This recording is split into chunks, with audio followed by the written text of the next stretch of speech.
Bienvenue à vous, sœurs et frères en Christ, soyez les bienvenus en ce dimanche des Rameaux 2022, 10 avril de cette année où nous nous rappelons que le Seigneur est notre secours. Dans son nom est contenu tout l'amour de l'univers. Soyez les bienvenus au nom de Dieu qui est Père, Fils et Esprit Saint. Amen.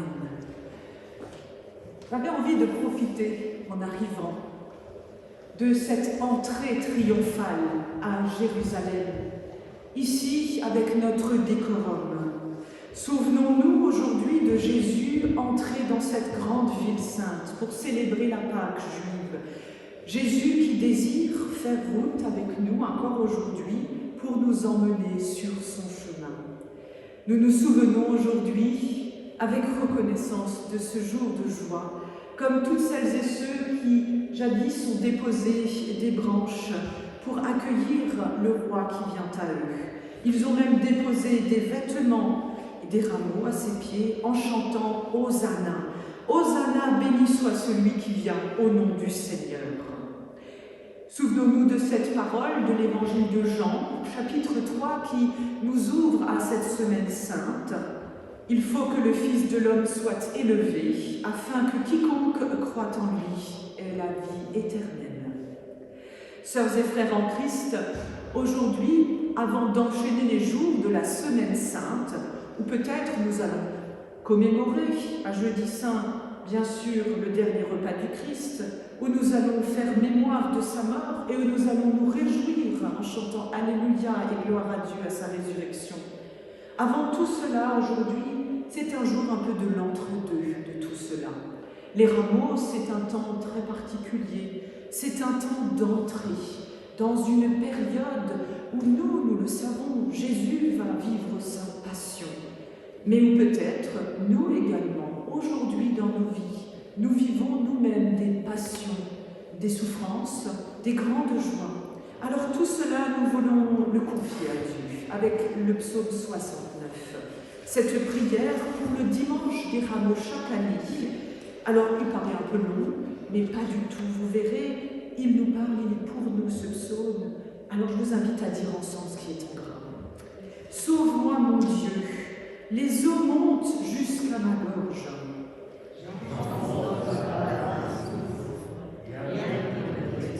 Je m'épuise à crier, ma gorge brûle. L'amour de ta maison m'a perdu. Je te prie, Seigneur, c'est l'heure de ta grâce. J'espérais un secours, mais en vain. À mon pain, ils ont mêlé du poison. Moi, je suis humilié et meurtri. Je louerai le nom de Dieu par un cantique. Les pauvres l'ont vu, ils sont en fête. Alors avec cette parole de vie, eh bien, je vous invite, si vous le pouvez, à vous lever pour le premier cantique. Seigneur, tu nous appelles, et nous allons vers toi. Numéro 212 dans l'article.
nous allons prier le Seigneur ensemble et je vous inviterai à dire après moi, Seigneur, prends pitié, une fois que je l'aurai dit. Pour cette prière, alors que Jésus entre à Jérusalem, triomphalement monté sur un âne, c'est évident, c'est une monture adaptée, eh bien, nous pouvons prier le Seigneur humblement, très simplement comme nous sommes venus ce matin avec tout ce qui fait notre vie, nos joies, nos peines, nos rancœurs, nos manquements à Dieu, aux hommes, à nos familles, dans notre travail, à l'école, et confier au Seigneur cette prière qui vient. Seigneur Jésus, nous sommes debout devant toi, toi, Fils de Dieu qui entre à Jérusalem comme le Messie annoncé par les prophètes. Roi de ton peuple, nous te prions, Seigneur, prends pitié. Seigneur, prends pitié. Seigneur Jésus, Fils de Dieu, tu es venu pour vivre une vie d'homme, fait de joie, et malgré tout fait également de souffrance comme la nôtre. Ce jour-là, à Jérusalem, monté sur un âne, tu es entré dans cette ville pour souffrir ta passion et être élevé dans la gloire du Père. Toi, Fils de Dieu, notre Sauveur, nous te prions. Christ, prends pitié. Christ, prends pitié. Seigneur Jésus, nous le savons, tu t'es offert sur la croix et tu as ouvert les portes de la vie éternelle que nul ne peut jamais fermer. Vainqueur de la mort, nous te prions. Seigneur, prends pitié. Seigneur, prends pitié. Sœurs et frères en Christ, le Seigneur nous met à cœur l'assurance de tout son amour, de son pardon et de sa miséricorde. En son Fils Jésus le Christ, le Seigneur est venu vivre une vie semblable à la nôtre. Il nous est dit, Jésus-Christ s'est abaissé en devenant obéissant jusqu'à mourir sur une croix. C'est pourquoi l'Éternel l'a élevé au-dessus de tout et lui a donné le nom qui est au-dessus de tous les noms. Alors celui et celle qui met sa confiance en Dieu et qui trouve sa joie en Jésus-Christ, qu'il se sache et qu'elle se sache toujours sauvée, aimée, pardonnée. Ainsi soit-il. Que la gloire du Seigneur subsiste à jamais. Nous le chantons avec reconnaissance à Dieu. Nous chantons deux fois.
Sœurs et frères en Christ, aujourd'hui, nous allons encore prier, méditer, chanter. Mais que serait notre prière si elle n'était que tournée vers nos propres intérêts? Que serait notre prière si elle n'était point destinée à Dieu, si elle était destinée simplement à quelqu'un d'autre, que nous envions, nous désirons des choses. Tout ce que je dis est en lien avec la méditation du jour, bien sûr, pour vous donner un avant-goût. La prière n'est pas qu'un élément de la liturgie du culte. La prière rythme nos journées. La prière rythme les battements de notre cœur. Elle rythme les saisons de nos vies. La prière, c'est tous les jours, à chaque moment, que nous le souhaitons dans nos existences, où que nous soyons en balade, que nous soyons à la maison, dans notre fauteuil, que nous soyons énervés, que nous soyons apaisés. Notre prière, si nous la tournons vers Dieu, Elle est toujours digne d'être entendue par le Seigneur. Alors prions. Seigneur Dieu, nous te prions, à nous qui sommes venus en quête de toi, de ton souffle d'espérance, de ta consolation aussi pour nos vies, de la joie que tu nous veux, de la force que tu nous procures lorsque nous nous tournons vers toi, lorsque nous t'adressons nos demandes, lorsque nous crions vers toi, Seigneur, aussi. Seigneur Dieu, tu as voulu que ton Fils vienne jusqu'à nous humblement et qu'il soit lui-même signe de royauté, mais rempli de douceur, rempli d'humanité et de compassion parmi les hommes. Seigneur, fais-nous grâce d'accueillir le Christ Jésus dans notre cœur en cet instant, pour notre vie, que nous décelions sa paix, que nous puissions l'acclamer comme le Fils que tu as envoyé pour nous sauver. Seigneur, nous te prions, toi qui vis et qui règnes avec ton Fils et le Saint-Esprit, toi notre Dieu pour les siècles des siècles. Amen. Voici 2 lectures pour ce jour. Merci Marc pour la première lecture qui est issue du livre du prophète Ésaïe au chapitre 50.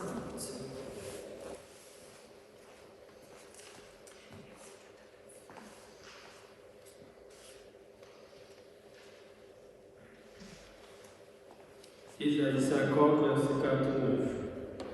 Le Seigneur Dieu m'a enseigné ce que je dois dire, pour que je sache avec quels mots je soutiendrai celui qui faiblit.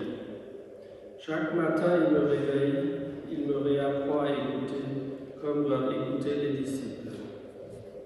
Le Seigneur Dieu m'ouvre les oreilles, et je ne lui résiste pas, je ne recule pas. J'offre mon dos à ceux qui me battent. Je tends les joues à ceux qui m'arrachent la barbe. Je ne cache pas mon visage aux crachats, aux insultes. Le Seigneur Dieu me vient en aide. C'est pourquoi je ne m'avoue pas vaincu. Je rends mon visage dur comme la pierre. Je sais que je n'aurai pas le dessous. Le Seigneur est à mes côtés, il me donnera raison. Qui osera me faire un procès? Qu'il vienne avec moi devant un juge. Qui veut être mon adversaire? Qu'il se présente en face de moi. C'est le Seigneur Dieu qui me vient en aide. Qui donc pourrait me déclarer coupable? Mes adversaires s'useront tous, comme un habit qui tombe en lambeaux, dévoré par les mythes.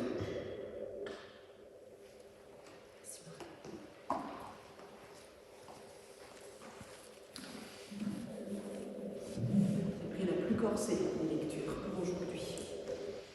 Parce que vous connaissez tous la lecture suivante. Si je vous dis Évangile de Jean, chapitre 12, bien entendu, les catéchumènes me diront, connaissent par cœur. Mais vous aussi, nous avons déjà l'identité de cette lecture ici même. Jésus entre à Jérusalem. Le lendemain, la foule nombreuse qui était venue pour la fête de la Pâque apprit que Jésus arrivait à Jérusalem.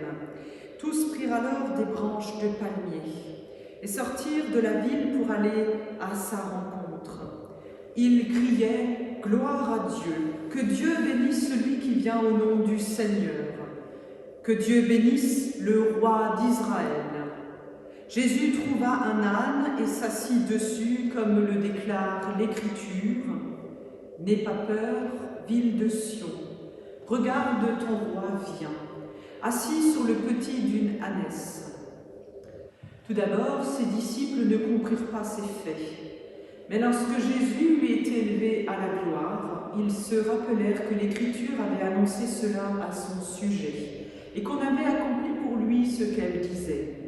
Tous ceux qui étaient avec Jésus quand il avait appelé Lazare hors du tombeau et l'avait ramené d'entre les morts, racontèrent ce qu'ils avaient vu. C'est pourquoi la foule vint à sa rencontre. Les gens avaient appris qu'il avait fait ce signe miraculeux. Les pharisiens se dirent alors entre eux, « Vous voyez que vous n'y pouvez rien. tout le monde s'est mis à le suivre. Que la parole de Dieu nous éclaire, qu'elle illumine notre chemin et qu'elle nous conduise sur ce chemin qui est celui du Christ jusqu'à sa résurrection. Amen. Sœurs et frères en Christ, c'est le moment d'élever notre chant de joie par ce cantique des rameaux que nous chantons chaque année. Hosanna, Hosanna, Hosanna au plus haut des cieux. Oui, nous célébrons ton nom d'un cœur reconnaissant. Si vous le pouvez, je vous invite à vous lever.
Sœurs et frères en Christ, ce matin j'ai très envie de marcher sur ce tapis rouge.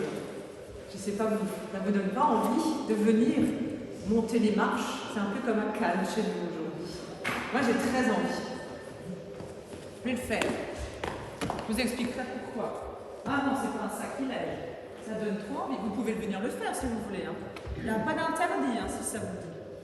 Très envie. Si je vous dis 1970. 1970. Aujourd'hui, 10 avril 1970. Vous savez, qu'est-ce qui s'est passé? C'est historique. C'est mémorable. Bon, allez. Si je vous dis let it be, let it be. Aujourd'hui, 10 avril 1970, les Beatles se séparent. Vous l'avez lu dans les DNA comme moi.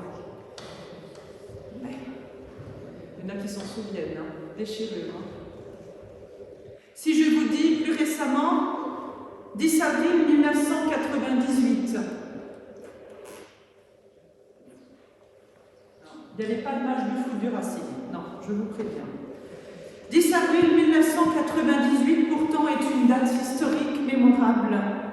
Les protestants et catholiques d'Irlande du Nord signent un accord de paix historique à Belfast, qui signe et qui scelle enfin la paix entre, malheureusement, cette région où tant d'hommes et de femmes se sont entredéchirés pour leur religion. Voilà donc, il y a quelques années, quelques dizaines d'années, c'est il n'y a pas longtemps. Moi, je vais vous faire remonter il y a plus longtemps. Sur ce tapis rouge, le même qu'ont pu fouler les Beatles ou les acteurs signataires d'un accord de paix. C'est à Pâques. À la Pâques juive, il y a plus de 2000 ans. L'histoire est archi connue. Je ne vais pas vous la refaire, vous l'avez entendue, vous la connaissez depuis longtemps. La foule attend un roi. On pourrait imaginer les pancartes. Ils attendent un roi puissant, un roi terrestre, un homme, désolé mesdames, un homme de force et de pouvoir. Et voilà un type qui arrive dans la simplicité de son vêtement de tous les jours, pas de robe pastorale.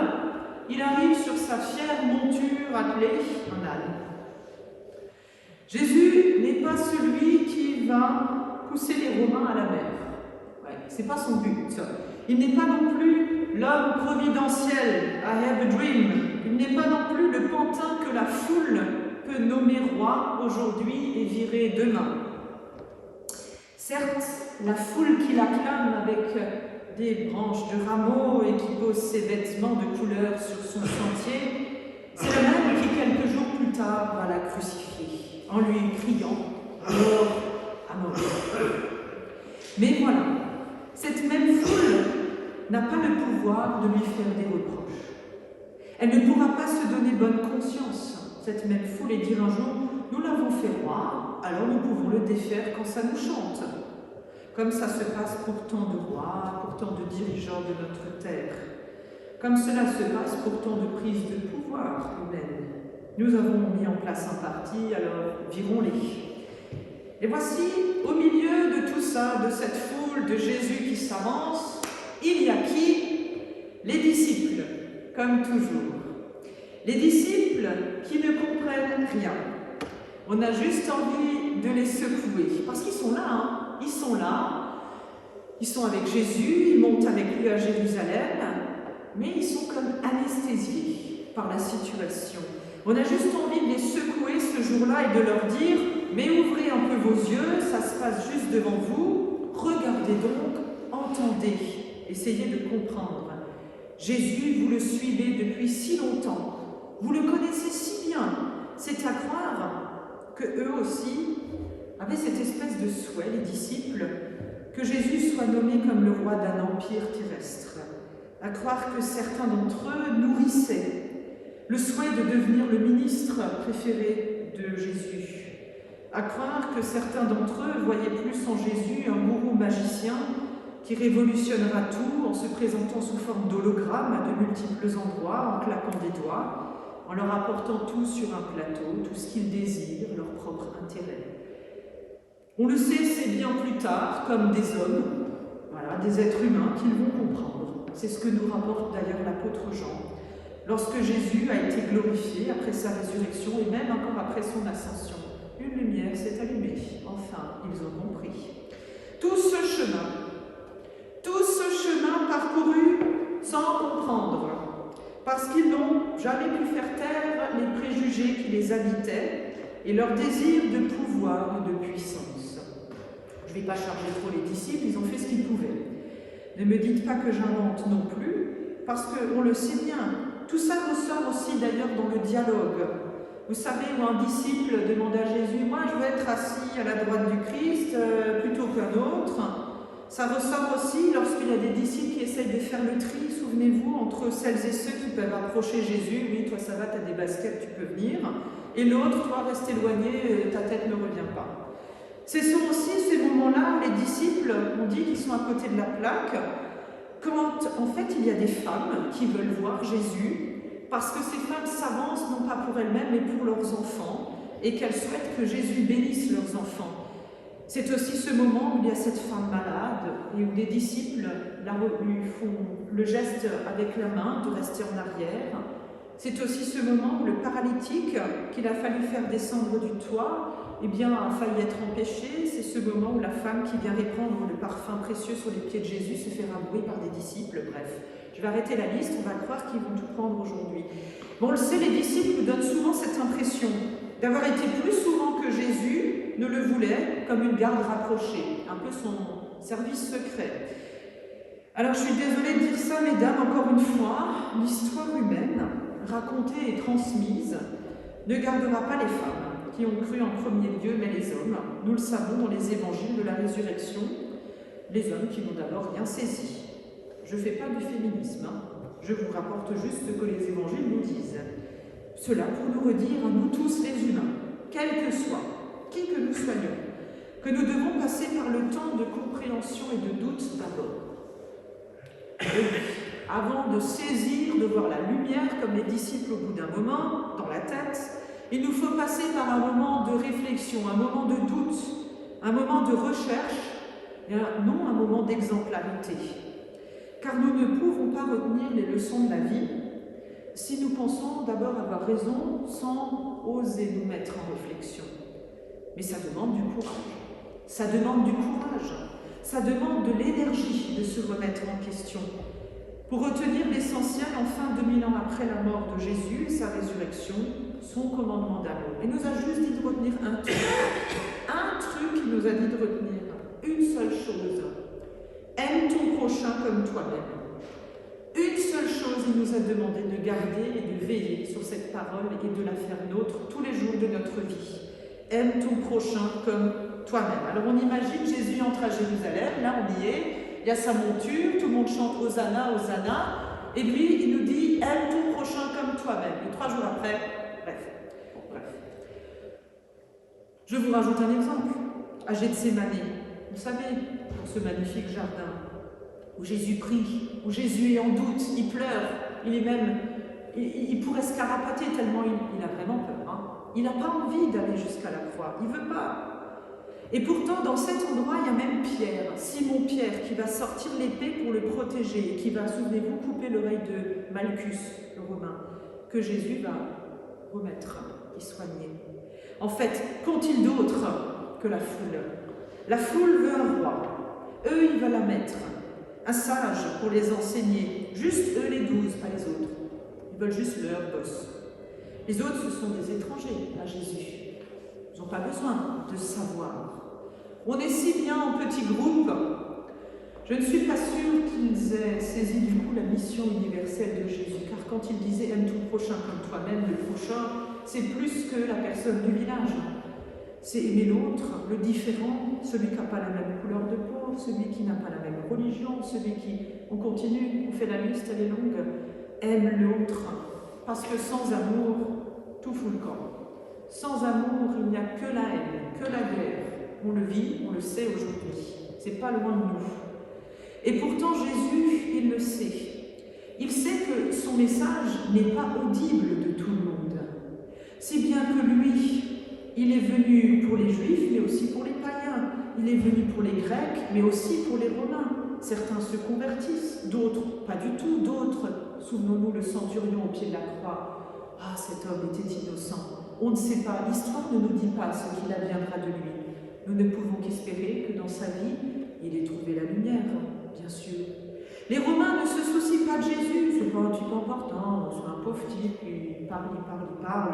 Voilà, les Grecs non plus. Mais les autorités religieuses, vous le savez, on tartine souvent durant la semaine de Pâques que c'est un trouble-fête, que c'est un réformateur, voilà, qu'il va essayer de tout changer dans la religion et qu'il va faire éclater le pouvoir en place. La foule, elle, attend celui qui délivre le pays de l'occupant. Nous aussi, nous attendons cela aujourd'hui. Nous attendons cela en ce jour d'élection, The Sauveur providentiel, ou la Sauveuse providentielle. Mais, sœurs et frères en Christ, ne nous trompons pas de bataille, ni de cheval de course. Nous avons été enseignés, renseignés. Nous aussi, nous sommes pleins d'attentes, comme ceux de l'époque de Jésus. Certains, on le sait, attendaient que Jésus chasse les dictateurs de son temps. D'autres attendent encore aujourd'hui, grâce à lui, la fin des inégalités sociales, entre autres. Et d'autres, enfin, se satisfont de demander la paix et la réconciliation. Je pourrais continuer la liste longue, mais ça ne serait que des vœux pieux. Parfois, je me demande, et c'est vrai, quand nos yeux vont enfin s'ouvrir sur cette parole « Aime ton prochain comme toi-même ». Qu'est-ce qui ne va pas dans cette parole pour qu'on ne la saisisse pas? Quand arrêterons-nous de projeter nos envies, nos désirs et nos attentes pour discerner dans cette simple parole le visage de celui qui vient vraiment au nom du Seigneur? Est-ce trop difficile de vivre les uns avec les autres? Est-ce trop demander que de vivre en paix? Au livre d'Ésaïe, vous avez entendu la première lecture, il n'était pas question d'être super heureux avec Jésus. On annonçait tout l'inverse. Ça nous saute aux yeux. Tout ce qui va advenir de Jésus, c'est un petit peu la lecture de l'entrée des rameaux à Jérusalem, avec l'effet miroir chez Ésaïe. Tout l'inverse nous est dit. Il est déjà prévu. Chez Ésaïe, le prophète le dit. Jésus va entrer dans un piège. À travers cette lecture, on l'entend. Un piège qui va se refermer sur lui à Jérusalem. La joie, les hymnes, les cris d'amour vont se renverser, éclater, et vont être des insultes, des crachats au visage. Déjà chez Ésaïe, nous sommes mis en garde, mais personne n'a vu, ni entendu, ni compris que cela allait arriver. Personne n'a compris Jésus lorsqu'il est entré dans la ville, pourtant tout était déjà dit. Une prémisse de son incroyable semaine pascale. C'est de notre humilité dont le Christ a besoin. Nous n'avons pas besoin de nous sentir coupables, nullement, pas du tout. Pas du tout, au contraire, mais aujourd'hui d'accueillir vraiment et simplement cette parole. Christ a besoin de nous, il a besoin que nous aimions nos prochains comme nous-mêmes. C'est la seule chose qui compte. Et je terminerai par cette prière que vous avez peut-être entendue, la prière des ânes. En ce jour où certains se sentent pousser des ailes de sauveur, ou se sentent être en pole position d'un tour de carrousel présidentiel, je ne dis pas en garde, je ne leur parle pas à eux, mais nous pouvons prier Dieu ensemble avec cette parole. Donne-nous, Seigneur, de garder les pieds sur terre. Donne-nous de garder les oreilles dressées vers le ciel pour ne rien perdre de ta parole. Donne-nous, Seigneur, un dos courageux pour tous les jours, pour supporter les hommes les plus insupportables et les femmes. Donne-nous, Seigneur, d'avancer tout droit, en méprisant les caresses flatteuses, trompeuses, autant que les coups de bâton. Donne-nous, Seigneur, d'être sourds aux injures et à l'ingratitude. C'est la seule surdité que nous ambitionnons. Ne nous donne pas d'éviter toute sottise, car un âne fera toujours des âneries. Donne-nous simplement, Seigneur, de ne jamais désespérer de ton amour, de ta miséricorde, si gratuite pour tous les ânes, si disgracieux que nous sommes. Et pour tous ceux qui nous entourent, de ne jamais, Seigneur, désespérer de ceux qui disent les pauvres humains, tous ceux qui n'ont rien compris, ni aux ânes, ni à toi. Toi, Seigneur, qui as fui en Égypte avec un de nos frères, toi qui as fait ton entrée prophétique à Jérusalem sur le dos d'un des nôtres, alors que celui qui a des oreilles entendra. Ainsi soit-il.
Sœurs et frères en Christ, quelques annonces pour cette semaine qui s'ouvre à nous, cette semaine de Pâques, semaine pascale. Nous nous retrouverons déjà jeudi qui arrive pour le culte du jeudi saint, enfin après 2 ans quand même. On va se retrouver à Merzillaire, jeudi à 20h, pour le culte qui sera célébré avec le partage de la Sainte Seine, nouvelle génération bien sûr. Nous partagerons le pain ensemble, qui vous sera donné, et puis nous partagerons aussi le fruit de la vigne qui vous sera servi dans des gobelets individuels. Et ce sont les confirmants, avec moi-même, qui vous invitons à célébrer ce temps de culte, qui ont vraiment souhaité partager la Sainte Seine avec vous tous, et vous inviter à venir pour ce temps de partage. C'est toujours un culte très particulier, très chaleureux ensemble, et ils ont vraiment tout préparé jusqu'au pain, pour pouvoir vous accueillir. Donc c'est à 20h jeudi à Merdière. Nous célébrerons uniquement la Sainte Seine cette année à Jeudi Saint. Voilà, on se lance de nouveau, mais tranquillement. Voilà, cool. Conseil presbytéral, voilà, on peut faire encore tranquille. Nous aurons culte le lendemain, vendredi saint, ici même, culte en commun à 10h, avec le partage du pain de la parole. Vous verrez ce que c'est. Nous l'avons partagé déjà à la paroisse de Reichshofen. Eh bien, vous verrez, c'est aussi une manière de partager la parole de Dieu avec un culte méditatif qui sera animé avec moi-même et les conseillers presbytéraux. Et puis nous aurons dimanche 2 moments pour nous retrouver. Dimanche, ce sera à Merdière, la vigile à 7h à l'église, avec une petite surprise à la sortie, je ne vous en dis pas plus. Et puis à 10h, le culte de Pâques, avec une petite surprise pendant le culte. Voilà, comme ça vous le savez. Il y aura normalement d'ici, je crois que c'est d'ici à peu près 1 mois déjà, on va déjà faire les plannings pour l'été qui arrive, tranquillement pour le nouveau messager. Je peux déjà vous annoncer que nous avons renouvelé, enfin, l'idée de repartir pour des études bibliques consistoriales, mais des nouvelles formules. C'est-à-dire que dans chaque paroisse, vous le savez, on tourne, les gens sont invités. Très traditionnellement, les gens venaient, on partageait une soirée biblique avec un repas, voilà. Et nous avons souhaité, les paroisses ont souhaité, les conseils de paroisse ont souhaité un peu différemment les choses cette année. Nous nous retrouverons, ce sera chez nous en premier au mois de mai, je vous donnerai plus d'infos bientôt, au mois de mai à Merdière. On fera ça sur les coups des 14h, on fera ça l'après-midi, et puis si le temps le permet, nous partagerons le goûter en extérieur. Mais il n'y aura pas de repas. Un certain nombre d'autres paroisses font un peu la même formule, l'après-midi, avec un goûter ou pas. D'autres font le soir, mais pas de repas. Donc vous voyez, il y a aussi encore un état d'esprit de prudence, encore un petit peu. Mais nous pensons que le partage de la parole de Dieu est celui qui va nous nourrir tous et tous. Donc vous pouvez déjà, entre mai et juin, savoir, toutes les semaines, il y aura un autre temps de partage biblique pour se retrouver en consistoire, ensemble.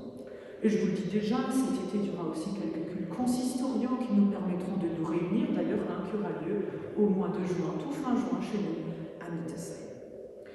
Merci en tout cas pour l'animation musicale, pour ce culte des rameaux, à vous deux. Merci. Et puis, c'est les vacances, Rachel? C'est les vacances? Ouais. Donc, il faut vous souhaiter des bonnes vacances. C'est les dernières avant les grandes. Surtout, alors, beaucoup de joie, du repos. Il faut, et aussi pour les grands-parents, beaucoup de joie pendant ces 15 jours. Et pour celles et ceux qui s'intéressent, voilà, vous le savez, eh bien, d'ici quelques mois, eh bien, nous donnerons, avec mon mari, voilà, nous attendrons la venue de notre petite fille. Voilà, comme ça, vous le savez. Nous allons partager ensemble la prière d'intercession. Merci, Elisa. On peut se lever si vous voulez.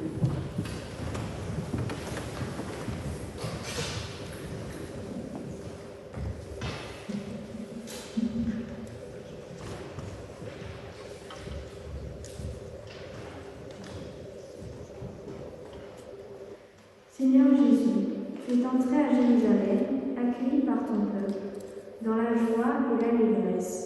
Nous te prions pour l'Église, pour ces communautés, grandes ou petites, vivantes ou léthargiques, influentes ou persécutées, que ta venue renouvelle la foi de ton Église, pour qu'elle annonce au monde ta bonne nouvelle. Seigneur Jésus, tu es entré à Jérusalem, et devant toi s'est ouvert le chemin de la passion. Nous te prions pour celles et ceux qui sont abattus et tourmentés, opprimés et humiliés, qu'ils te rencontrent sur leur chemin et puisent auprès de toi force et persévérance. Seigneur Jésus, tu es entré à Jérusalem et tu as connu la mort. Nous te prions pour celles et ceux qui ont perdu un proche dans des conditions inhumaines, que ta miséricorde renouvelle leur confiance et qu'ils trouvent en toi le chemin de la paix. Dans le silence, confions à Dieu ce qui nous tient particulièrement à cœur.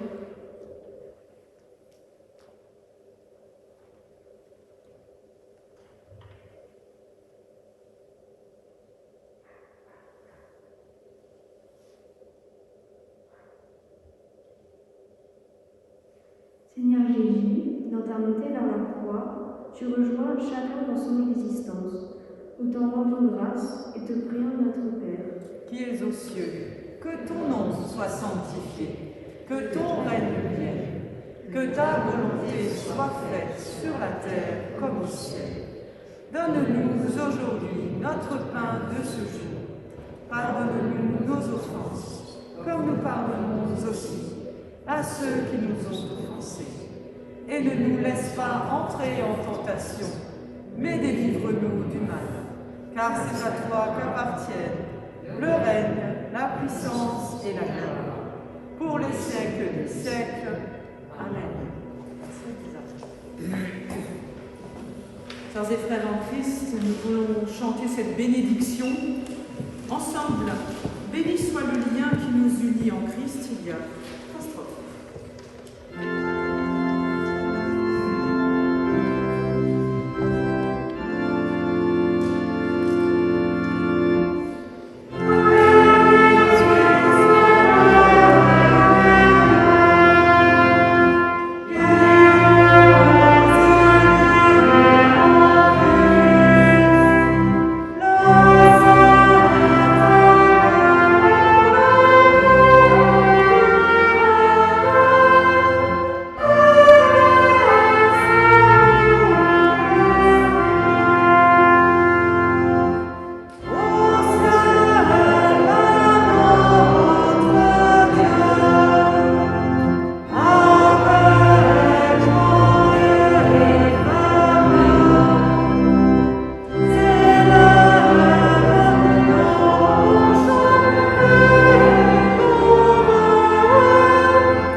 Chers et frères en Christ, il faut que le Fils de l'homme soit élevé, afin que quiconque croit en lui ait la vie éternelle.